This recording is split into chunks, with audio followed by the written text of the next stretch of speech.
بسم اللہ الرحمن الرحیم۔ السلام علیکم ناظرین، آپ دیکھ رہے ہیں پروگرام کڑوی بات اور میں ہوں ذوالفقار بیر۔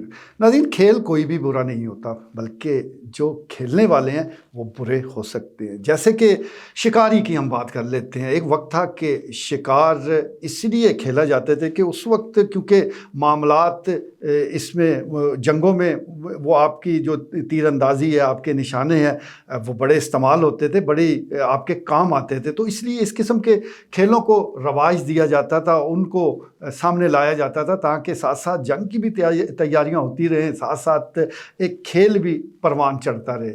لیکن وقت گزرنے کے ساتھ ساتھ اس کھیل نے کچھ ایسی تبدیلیاں آئی کہ پھر ہر ایک نے، جس نے بھی سنا، اس نے کانوں کو ہاتھ لگائے۔ کچھ ایسے لوگ اس مثبت کھیل میں داخل ہو گئے کہ جنہوں نے شکار کے نام پر مختلف جانوروں کی نسل کشی کرنا شروع کر دی، اور اس کے پھر بھیانک اثرات اس وقت ہمارے سامنے ہیں۔ ضلع چکوال شکاریات کو لے کر، مختلف چرند پرند کو لے کر اپنی ایک خاص اہمیت رکھتا ہے، خاص طور پر سالٹ رینج اور تحصیل کلر کہار۔ یہاں پر بڑے بڑے زبردست اور نایاب پرندے پائے جاتے ہیں۔ آپ خوبصورت مور ان پہاڑیوں پر گھومتے پھرتے دیکھ سکتے ہیں۔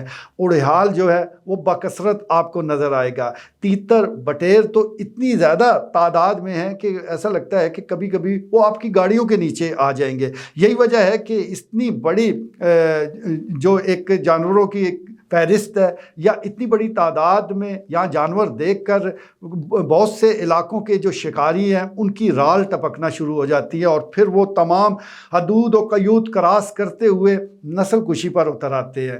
ابھی گزشتہ ہفتے ہی تحصیل کلر کہار کو اوپن کیا گیا ہے۔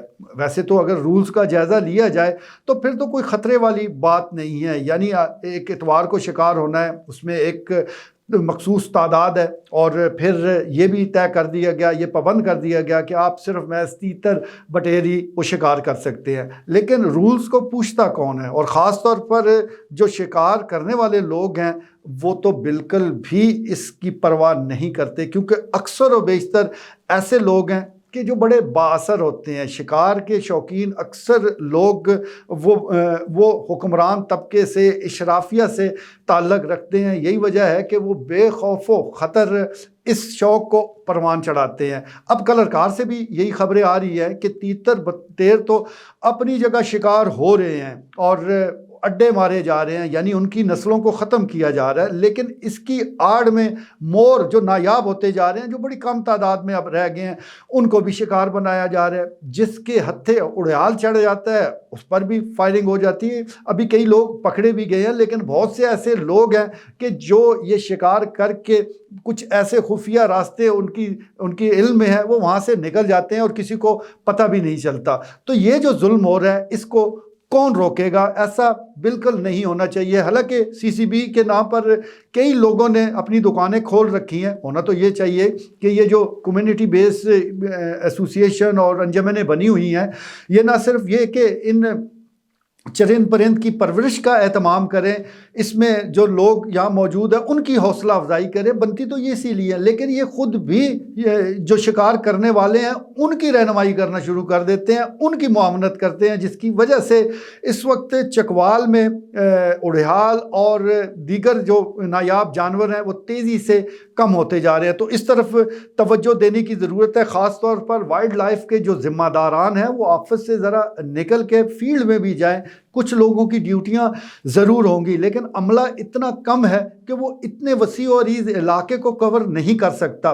مقامی مخبر موجود ضرور ہیں، لیکن ان کی مخبری بھی بس غریب کے لیے ہے۔ کوئی ایسا بندہ آ جائے جسے وہ نہیں جانتے تو شاید مخبری ہو جاتی ہوگی، لیکن اکثر و بیشتر یہی دیکھا ہے کہ جو بااثر لوگ آتے ہیں وہ کہیں نہ کہیں سے بچ کے نکل جاتے ہیں، بلکہ ان کو بچ کے نکلنے کے سارے راستے بھی بتا دیے جاتے ہیں۔ تو اس سلسلے میں خاص طور پر میں خیرپور کا ذکر کرنا چاہوں گا۔ وہاں پر آج کل بتایا جا رہا ہے مقامی افراد کی طرف سے کہ بڑی تباہیاں مچائی جا رہی ہیں، نہ صرف چرند پرند کو شکار کیا جا رہا ہے، بلکہ بہت سے ایسے لوگ آ جاتے ہیں جو فصلوں کو بھی تباہ کر کے رکھ دیتے ہیں۔ لوگوں کی ذاتی زمینیں ہیں، لوگوں نے بڑی محنت کے ساتھ فصلیں اگائی ہوتی ہیں، اور یہ وہاں پہنچ کر پہلے تو فصلوں کو تباہ کرتے ہیں اور پھر شکار کرتے ہیں۔ اور اگر کوئی خدا کا بندہ ان کو روکنے کی کوشش کرے تو پھر آپ سمجھ سمجھ سکتے ہیں کہ جو شکار کرنے آئے ہیں ضروری تو نہیں کہ وہ جانوروں کا ہی شکار کریں گے، کبھی کبھی بات انسانوں تک بھی پہنچ جاتی ہے۔